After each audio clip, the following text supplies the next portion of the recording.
With the trade deadline arriving very soon, I figured now is the time to release my 2022 MLB trade deadline predictions. If you like this kind of video talking about predictions and where I could see players ending up, make sure to leave a like, comment down below. What are some of your MLB trade deadline predictions? I'm really curious to see what kind of trades you guys have out there. And if you're new to the channel, you want to help the channel grow, make my day, you can subscribe. It's always greatly appreciated. And if you're subscribed already, tell a friend, tell a neighbor, tell a stranger, tell a fish, whatever it takes to help out the channel. It's always greatly appreciated. So let's get into these predictions. The first one I got, Josh Bell. I have him going to the Milwaukee Brewers. They have been linked before, and I think Milwaukee has got to do something to add to their lineup, which is usually the case. We know that the Brewers are an organization that they have the good pitching, particularly in the rotation. Obviously, they traded away Josh Hader. They did get back Taylor Rogers, so it's not the biggest loss in the world to their bullpen, but I think if Milwaukee is ever going to get far in the playoffs again, they're going to need some other guys in their lineup to step up. My next prediction is I have Tyler Mahle going to the Los Angeles Dodgers. I feel like the Dodgers are one of those organizations that are firm believers in you can never have enough starting pitching, and that's exactly what I believe in too. And I think with the injury to Walker Buehler and some of the other injuries we've seen to the Dodgers and their pitching, I think that Tyler Mahle is a guy that makes sense for them. He's not going to cost too much. Maybe fly under the radar and just be a back-end starter for them for the time being. And if anything happens, at least they'll have another starter in Mahle in case there are any more injuries. Up next, Nathan Ivaldi. I have him going to the Minnesota Twins. I feel like Minnesota is a team that makes a lot of sense. They have some pretty nice hitters on that lineup, guys like Correa and Buxton and Luis Arias. They've done a really nice job scoring runs, but with Minnesota, they haven't gotten the greatest starting pitching from top to bottom. So I think if you slide Nathan Ivaldi in there, a guy that steps up in the big games, I think that'd be a really nice addition for Minnesota. Madison Bumgarner, I have him going to the St. Louis Cardinals. If he is indeed traded, St. Louis is a team that they really could use some pitching. We know they have good defense. They have good offense led by Paul Goldschmidt and Nolan Arenado. But my biggest concern with St. Louis is that starting pitching. And there aren't too many big-time starting pitchers available right now, especially considering that Castillo and Montas are both off the board. And since Mahle and Jose Quintana are in the Cardinals division, I feel like Madison Bumgarner might be a guy where the Cardinals could take on that contract, not have to give up too much in their farm system, so they could keep those prospects in case of a future Juan Soto or maybe even Shohei Ohtani deal in the future. Next, Michael Fulmer. I have him going to the New York Mets. The New York Mets, they really need some relievers. The Mets could use some relievers as far as guys that have been good for multiple years. There aren't too many out there right now, and even the guys that are out there have some pretty high asking prices. So I think that Michael Fulmer is a guy that makes sense for the Mets. I made a video on this channel about why Michael Fulmer would be a good fit for New York Mets. It's always nice to bring home a former Met who never really had a chance to contribute as a Met. If anything, he did it as a minor leaguer, being in that trade for Yoenis Cespedes. But I like that Michael Fulmer is a guy that could go multiple innings. He has the good ERA, so that's all you really could ask for out of a reliever. There are some other numbers, if you look further into the metrics, that are a bit worrisome, but other than that, it's like what other relievers are really out there that are going to have reasonable asking prices. I have Jock Pearson going back to the Atlanta Braves following the Adam Duvall injury and how much Eddie Rosario has struggled and them not re-signing Jorge Soler. I do think Atlanta could use another outfielder and try to get lightning in a bottle once again, and Jock Pearson is a guy that makes so much sense because he steps up in the big moments,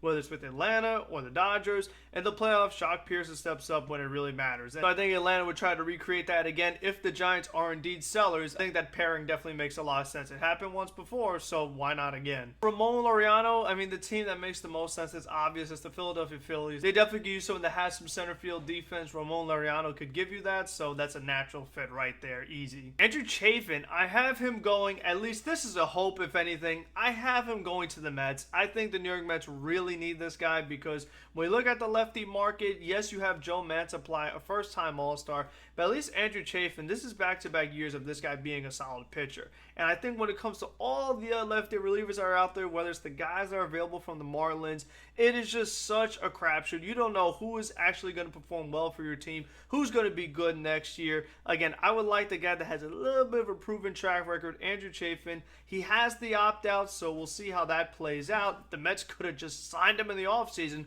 would have made everything so much easier, but no, we went the easy route with Joey Rodriguez and Chasen Shreve.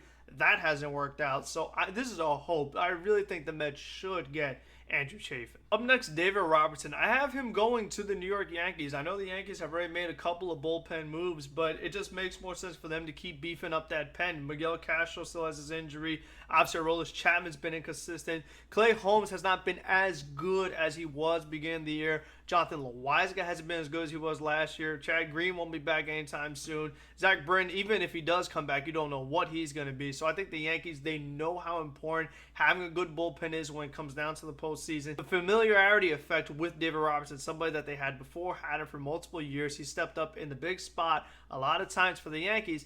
I can see them getting him. I think the Mets are a little too hesitant to give up the asking price for David Robertson. Even though he'd be a great fit for the Mets, I just think they're not willing to pay up the price because I really feel like they should have him by now. I know the Mets and Sandy Alderson love to wait to the very last minute, but it's been so clear this team needs some bullpen arms. David Robertson's been a perfect fit, and he still isn't a Met. Up next, Willson Contreras, and I think he is going to end up going to the San Diego Padres. The Padres, they want to upgrade at catcher. They are showing a team that they are willing to be very aggressive. You see that with the way they're linked to guys like Juan Soto and all the moves that they've made the past couple of years. The Padres are very serious about competing. Them missing the playoffs definitely was a huge disappointment. They don't want a repeat of that. The Dodgers are still in first place in that division, so the Padres are going to need all the help they can get if they want to get past the wild card round and really make some noise in the playoffs. And again, even though it'd be a great fit for the Mets, I think the Padres have shown that they are a team that's willing to be more aggressive, even if it means moving prospects, because what we've read about the Mets,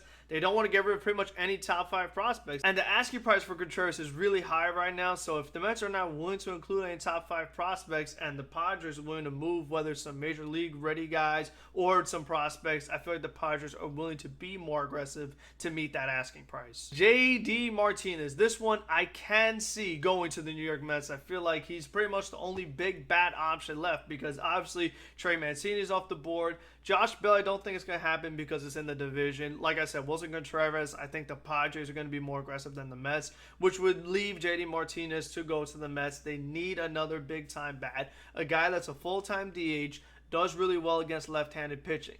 Yes, JD Martinez does have the back spasms, has been as good as he was during the season, but despite all that, his season-long numbers against lefties are still crazy. I still trust him in the big spot. He has that playoff experience, something I think this team could really use, but a lot of these guys on this team have not been in the postseason before, so I really think that JD Martinez would be a perfect fit, and I really hope that the Mets do get him. And last, and definitely not least, if anything, first, Juan Soto. If he is indeed moved this season, I think that it will be to the San Diego Padres because I still think they have a really compelling package, and like I said, they're a team that I could see them going the extra mile to also make that extension happen relatively soon. So I think that if Soto is moved, which as of right now, I don't think he will, it will be to the San Diego Padres, in my opinion. So again, I want to hear your guys' MLB trade deadline predictions. And make sure on trade deadline day, August 2nd, go to the Mets Weekly channel. It will be in the description. They will be live from 3 to 6. Pearson, also known as Metsfan on YouTube, and Andrew Acevedo, they will be live. There will be multiple guests coming on. I'll pop in there at some point. I don't know the exact time I'll be on there, but I will be there as well. So make sure you guys are following that for all the moves going on. They'll be recapping all of it, giving their predictions, their opinions. Obviously, a lot of Mets stuff on there. You have your daily content, my weekly recaps on Sundays, also on the Mets Weekly channel. And make sure you're going to EmpireSportsMedia.com for all your New York sports needs, not just Mets. So until next one, be safe, be smart, be healthy, and let's go Mets. Go get JD Martinez.